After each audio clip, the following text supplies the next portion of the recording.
From the New York Times, I'm Sabrina Tavernisi, and this is The Daily. Just 3 weeks after presidential candidates Donald Trump and Kamala Harris engaged in a fiery and often hostile debate, their running mates, JD Vance and Tim Walz, met for their own debate and struck a very different chord. Today, my colleague, political correspondent Reid Epstein, on why this debate was so different and what it could mean for the race.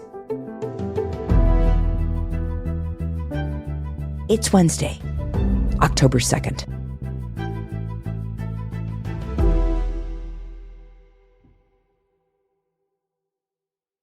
Okay. I need to. By the way, Reid Epstein has the largest barrel of M&Ms that I've ever seen. You should have seen the bag of Sour Patch Kids that I bought. To get through debate night. To get through the VP debate night, you need some Sour Patch Kids. Yeah. Okay. Let's make a show. Let's make a show. Reid Epstein. Sabrina. So it is now 12:17 a.m. We are sitting in the studio. You have brought me some M&Ms, which I'm very happy about. And, there's a sort of conventional wisdom in presidential elections that vice presidential debates are not that important. Usually, by this point in the campaign, voters have had a lot of time to get to know both the top and the bottom of the tickets. They're pretty well decided about how they feel about the candidates. But this year is different. We had one candidate drop out, Joe Biden. Kamala Harris, the current VP, moved to the top of the Democratic ticket and very quickly chose her running mate, Tim Walz. And on the Republican side, Donald Trump announced a new running mate in JD Vance. All of this, of course, happened very quickly in the course of 2 months. So going into the debate, what did we know about these two VP candidates and what they were bringing to their tickets? Well, let's describe a little bit about who these people are. The first to be named to the ticket was JD Vance, the Ohio senator who was first elected just 2 years ago. Vance wrote a best-selling book in 2016. Hillbilly Elegy. And he ran for the Senate in 2022. He's relatively new to national politics. He has a relatively undistinguished Senate career, as most new senators do. Relatively short. And he's only 40 years old, which is young to be on a national ticket. How would you describe him? He brooks no quarter. He is a very smooth articulator of the Trump agenda and seems to always be fighting in a way that clearly pleases the former president. And what about Walz? Walz had a long career in Minnesota politics and a long career as a public school teacher before that. Former high school football coach. Mm-hmm. He grew up in Nebraska. He was named to the ticket in part because he was good on television articulating the Democratic agenda and fighting back against some of the ideas that animate Trump and JD Vance. And he, of course, coined the idea that they were weird and that their ideas were weird at a time when that idea spread across sort of the entire Democratic universe. Okay, so both candidates were picked in part because they're good communicators for their side. So in tonight's debate, what was their primary mission? What was their job? Well, their first goal was to not make any mistakes that can be weaponized against them. The second goal was to make a case against the top of the opposing ticket. Okay. And the third thing they needed to do was to make themselves appear as plausible and credible presidents of the United States and commanders-in-chief. And that was especially acute for J.D. Vance since his running mate is 78 years old. So how did they begin? We're going to begin tonight with the Middle East. Margaret. Thank you, Nora.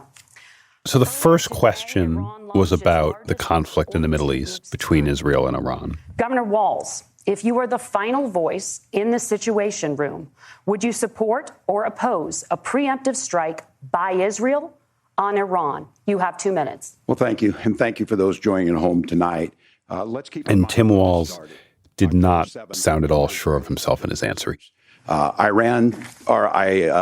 Israel's ability to be able to defend itself is absolutely. He seemed to confuse Israel and Iran in describing their actions. Right. Now, the person closest to them, Donald Trump, said he's unfit for the highest office. That was Senator Vance. He was sort of slow in his manner of speech. He's paused a couple times. Defend itself is absolutely fundamental. He used the word fundamental 4 times in that opening answer. I noticed that. Fundamental. But what's fundamental here is It did not look great for him at the start. committed. And as the vice president said today we will protect our forces and our allied forces, and there will be consequences. Governor, your time is up. Senator Vance, the same question. And Vance seemed very polished. I want to answer the question, but I want to actually give an introduction to myself a little bit because I recognize a lot of Americans don't know who either one of us are. He opened with his biography. My mother required food assistance for periods of her life. My grandmother required Social Security help to raise me. He sounded more folksy, and he answered the question in a way that Walz didn't. Look, it is up to Israel what they think they need to do to keep their country safe, and we should By saying that Israel is our ally and will stand by whatever decision they make. guys. I think that's the right approach to take with the Israel question. Where Walz sort of talked and didn't really respond to the question. Yeah, he didn't land an answer, whereas Vance did. Vance did. And Vance also sounded like he knew more about the situation in that moment than Walz did, just by the nature of his presentation.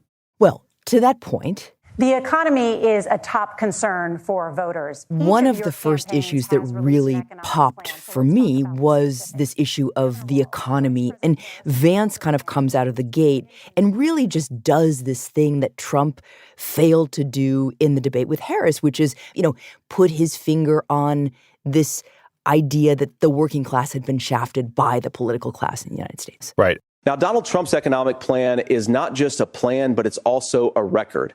A lot of those same economists attack. So Vance lays out a fairly compelling case about how all the experts that the government had relied on over the years were wrong about international trade. But those same experts for 40 years said that if we shipped our manufacturing base off to China, we'd get cheaper goods. They lied about that. They said if we shipped our industrial base off to other countries, to Mexico and elsewhere, it would make the middle class stronger. They were wrong about that. They were wrong and about manufacturing and about engaging with Mexico and China. And Vance talked about how that hurt the middle class in small towns like where he grew up. Donald Trump had the wisdom and the courage to say to that bipartisan consensus, we're not doing it anymore. We're bringing American manufacturing back. We're unleashing American energy. We're going to make more of our own stuff. And this isn't just an And economic Vance issue. probably had his strongest moment of the debate in this discussion. And he did a compelling job of explaining Trump's vision in a way that really sanded the hard edges off of Trumpism in general. This has to stop. And we're not going to stop it by listening to experts. We're going to stop it by listening to common sense wisdom, which is what Donald Trump governed on. Senator, your time is up. Governor Walz, can you address that? And how did Walz respond to that? If you're listening tonight and you want billionaires to get tax cuts, you heard what the numbers were. Look, I'm a union guy on this. He gave the standard response to Trump's economic plan from the Democrats give. They said that he would give tax cuts to billionaires. Donald Trump was the guy who created the largest trade deficit in American history with China. And he talked about Trump losing a trade war with China when he was president. I'm not a guy who wanted to ship things overseas, but I understand. He didn't really engage that much in Vance's argument that the experts led us down this path, but he tried to make an argument against Trump's economic policies in general. And he kind of was struggling. I mean, he doesn't have a great case to make because inflation is high and housing prices have risen. And, the economy is generally a weak point for Democrats. It's a weak point, but it's one where they're getting better. But Walz did not make a crisp case on their behalf here. So Vance really looked on stage like he just was kind of breezing along. And, he was delivering these arguments that were really the Republicans' best issues. He was doing them well. And, just generally he was owning the stage. Walz wasn't really breaking through at all until you got to Thank you. Now to the issue of reproductive rights. the issue of abortion, which you and I were watching this together, Reid. It was about at the 44-minute mark. 44 minutes, almost exactly midway through, was when the first question about abortion came up. What the bill says, but look, this issue is what's on everyone's mind. This is an issue that the Harris campaign wants injected into the bloodstream of every conversation. Donald Trump put this all into motion. He brags about how great it was that he put the judges in and overturned Roe versus Wade, 52 years of personal autonomy. And Walz did quite well here. The fact of the matter is, how can we as a nation say that your life and your rights, as basic as the right to control your own body, is determined on geography? He talked about how the Trump argument that this is an issue left for the states means that human rights are different depending on what state you live in. There's a young woman named Amber Thurman. She happened to be in Georgia, a restrictive state. Because of that, she had to travel a long distance to North Carolina to try and get her care. Amber Thurman died. He talked about women who have died or become gravely ill because they didn't have access to health care that had been available before the Supreme Court overturned Roe versus Wade. And he made this case that health care decisions are best left to women and the doctors that treat them. What about Vance? What about his response? Senator? May I respond to that? First of all, Governor, I agree with you. Amber Thurman should still be alive, and there are a lot of people who should still be alive, and I certainly wish that she was. Vance gave what was probably the most effective response available to him, given his and Trump's positions on abortion. That's why Donald Trump and I are committed to pursuing pro-family policies, making childcare more accessible, making fertility. He talked about giving women options to continue pregnancies and ways to help the Republicans be pro-family. I want us to make it easier for moms to afford to have babies. I want it to make it easier for young families to afford a home so they can afford a place to raise that family. And I think there's so much that we can do. Which is not exactly been their strong suit. And Reid, what did you make of Vance's response, though? I mean, it felt like a bit of a sleight of hand that he was doing, kind of like he was performing a magic trick. He was saying, on the one hand, I kind of feel for women on this issue, but I really support IVF. You know, he was kind of doing this doublespeak in a way. Well, and he was trying to explain Donald Trump's position more than he was his own position. He said it is a matter left for the states to decide. He said the proper way to handle this, as messy as democracy sometimes is to let voters make these decisions. Let voters make these decisions for themselves and let the states set their own abortion policy. We can be a big and diverse country where we respect people's freedom of conscience and make the country more pro-baby and pro-family. But please. And it was an exchange that Walz really did not let him get away with. These are women's decisions to make about their healthcare decisions, and the physicians who know best when they need to do this. Trying to distort. And Vance, for the first 45 minutes of the debate, had been in command of the event. And once this discussion shifted to abortion, it was Vance who struggled to explain the policies of his ticket, and Walz who was on offense. It marked a shift in this debate that we saw play out over the second half.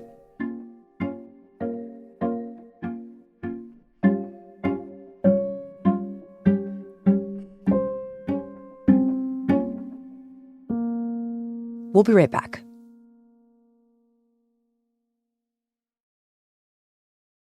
So, Reid, you said that the tide of the debate really changed with the abortion discussion right about midway. Where did it go next? What stood out to you in that second half? Welcome back to the CBS News vice presidential debate. We want to turn now to America's gun violence epidemic. You know, the first moment of the second half was a discussion about gun control and gun violence. Governor, you have 2 minutes. Well, I think all the parents watching tonight, this is your biggest nightmare. Look, I got a 17-year-old, and he witnessed a shooting at a community center playing volleyball. Those things don't leave you. And Walz introduced this story that he's told a couple times about his 17-year-old son witnessing a shooting while playing volleyball in a community center in Minnesota. It was a pretty raw story. And as he said this, you could see Vance flinch a little bit. Mm-hmm. And for all the preparations and the practice, Vance had not prepared himself for this moment. Senator? Tim, first of all, I didn't know that your 17-year-old witnessed a shooting. And I'm sorry about that. And I hope that he's doing okay. So. Christ have mercy. It is awful. And he said he didn't know that Gus Walz had witnessed a shooting. And it was a moment of humanity that we don't often see in these situations. It was Vance as a father, not in the way where he talked about his own kids to make a political point, but a way you could see him having real empathy for Walz's son in a way that hadn't come across in any of the rest of the policy debates. It was a fascinating look at how Vance dealt with a real-life situation. But then... Let's turn now to the top contributor to inflation, the high cost of housing and rent. There was a discussion about housing. There was a discussion about federal land. Build houses in the same federal land. There was sort of more about immigration. Blame immigrants for higher housing prices. The discussion was much more policy-based, and it got very in the weeds and wonky. Yeah, I was really surprised at just how much policy was there. It's like I feel like I hadn't heard it in a long time. We're so used to Trump with his own kind of gravitational force, and those debates sound different. This sounded like an old school political debate where people talked about policy and, were civil to one another. It was less about the personalities of the figures on stage than it was about what they would do in office. Exactly. I mean, it struck me that Vance was very good at repackaging and repurposing Trump's message. I mean, he kind of put it through this civility normalization machine, and it popped out and it sounded pretty good. I mean, Vance is very skilled at making Trump sound reasonable and making his ideas come across in a way that don't sound perhaps as scary or sharp-edged as Trump does when he sort of as a blunt force instrument delivers them as the only possible solution, and anyone who says anything different is wrong and anti-American. Right. But he could only go so far. Let's talk about the state of democracy, the top issue for Americans after the economy and inflation. So where did Vance hit up against the limits of being able to sell Trump's policies?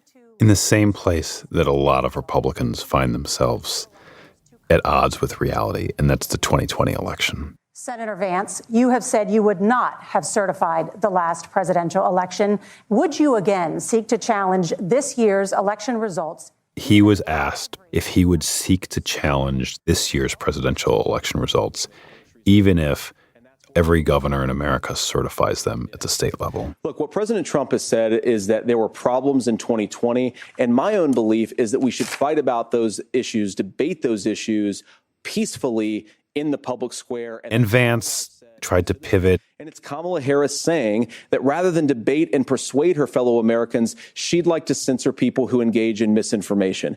I think that is a much bigger threat to democracy than anything that we've seen in this country. He didn't really answer the question. He said censorship is a bigger threat to democracy than Donald Trump saying protesters should peacefully protest the election. Governor? Well, I've enjoyed tonight's debate, and I think there was a lot of commonality here. And I'm sympathetic to misspeaking on things, and I think I might have with the senator. Me too, man. There's one though that this one is troubling to me, and I say that because I think we need to tell the story. And Walz didn't buy this for a minute. 140 police officers were beaten at the Capitol that day. He talked about January 6th protesters. In Minnesota, a group gathered on the state Capitol grounds in St. Paul and said, we're marching to the governor's residence and there may be casualties. The only person there was my son and his dog, who was rushed out crying by state police. Not just in Washington, but coming after his home in St. Paul, Minnesota. When Mike Pence made that decision to certify that election, that's why Mike Pence isn't on this stage. He said at one point, if Mike Pence had not certified the election, he would still be Trump's running mate today. Yeah. And then Walz asked the question that JD Vance is unable to answer. I would just ask that. Did he lose the 2020 election? Which is, did Trump lose the 2020 election? Tim, I'm focused on the future. Did Kamala Harris censor Americans from speaking their mind in the wake of... And Vance doesn't answer it. He says he's focused on the future, and he tries to pivot back to asking, Did Kamala Harris censor Americans from speaking their minds about COVID in 2020? He totally dodges. That is a damning non-answer. It's a damning non-answer for you to not talk about censorship. Obviously, And Walz points that out to everyone watching, and he called it a damning non-answer. And Vance tried to save himself by saying it was damning for Walz not to talk about censorship, but that wasn't what the question was about. And frankly, it is less of a threat to democracy than the question of free and fair elections. Mm-hmm. But this whole exchange really illustrated the red lines that nobody in Trump's world can cross, which are, you can't say that Trump lost the election. You can't blame Trump for January 6th. You can't say that he incited the riot. And so it was a very skilled moment from Walz, who didn't look particularly skilled for much of the night, to pose that question to Vance, knowing that it was one that Vance couldn't answer. And that was the last big moment of the debate. And thank you both for participating in the only vice presidential debate of this election cycle. And what did you make of that moment? You know, I think this is the moment that we'll remember from this debate. Vance had spent, at this point, an hour and a half ably answering most of the questions that came across, and the ones that were trickier, he sort of talked his way through. And then he got what might have been the easiest question of the night: who won the last election? And he's not able to answer it. Mm-hmm. You know, that idea that he is not saying everything that he knows, or hiding something, or altering his remarks to please someone else, is a very dangerous proposition in politics, because it suggests that he's not leveling or being straight with people. And if Vance has that stripped from him at this stage, that he can't be trusted on the basic question of democracy, it's a difficult thing for him to overcome on other issues. But does this have an effect electorally? I mean, are undecided voters actually watching a vice presidential debate? Probably not. But that moment is, as we speak, being cut into ads that the Harris campaign will be showing to people as soon as Wednesday morning. And even though the Harris campaign and Democrats have not pushed democracy to the forefront of their campaign, just because voters tend to be more motivated by issues like healthcare and abortion, the idea that you can't trust JD Vance to tell you the truth, I think, is going to be one that they make central to the aftermath of this debate. This strikes to his honesty and his truthfulness in a way that can be very damaging. And this debate, like the last one, likely won't produce any major shift in the polls that we see in the next couple weeks. But you have to remember, this is an election on the margins, and we're really talking about, you know, a couple 100,000 voters in the 7 battleground states moving one way or the other that will determine who the next president is. You know, tens of millions of people will have watched this debate, and 70 million people watched the last debate. But these candidates, to win the election, need to talk to just a tiny slice of voters in just a few states. And those are the ones whose judgment will determine the future of the country.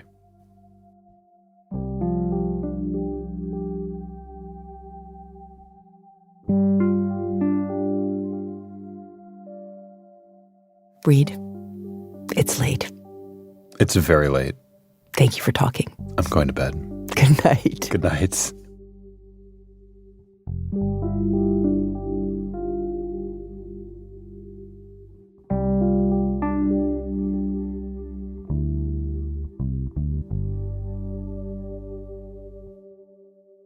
We'll be right back.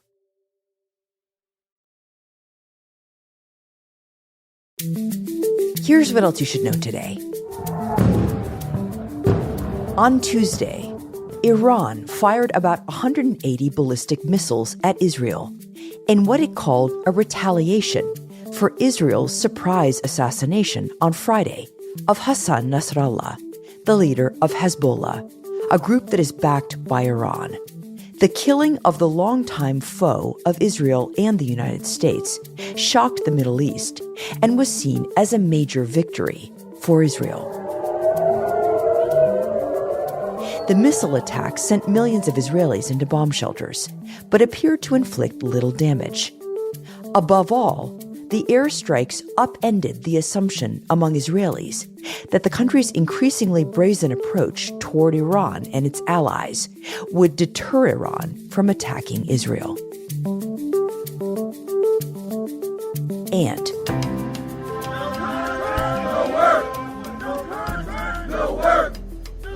tens of thousands of unionized dock workers from Maine to Texas have gone on strike, stranding cargo at many of the country's busiest ports and potentially disrupting the American supply chain. The dock workers, whose contract expired on Monday, are demanding a 62% increase in pay, a number that port operators have so far refused to meet. Finally, Mr. President, on behalf of the entire Biden family and the American people, happy 100th birthday. 19 months after entering hospice for what many feared would be his final days, former President Jimmy Carter has turned 100 years old, becoming the first U.S. president to reach that milestone. Jimmy, thank you for your friendship, your example, and for always finding new ways to remind us that we are all created in God's image. Happy birthday. To celebrate the occasion, you've had a heck of a life, and you're surrounded with people who love you. Several former presidents paid tribute to Carter on Tuesday. May God bless you in your final years. May you have peace of mind and peace in your heart. For his part, Carter marked the day in the backyard of his home in Plains, Georgia, where 4 F-18 fighter jets flew overhead in his honor.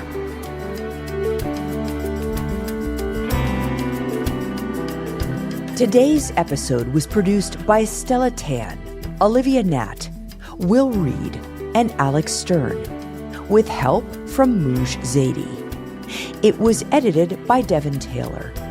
Contains original music by Dan Powell and Marian Lozano, and was engineered by Chris Wood and Alyssa Moxley. Our theme music is by Jim Brunberg and Ben Landsberg of Wonderland.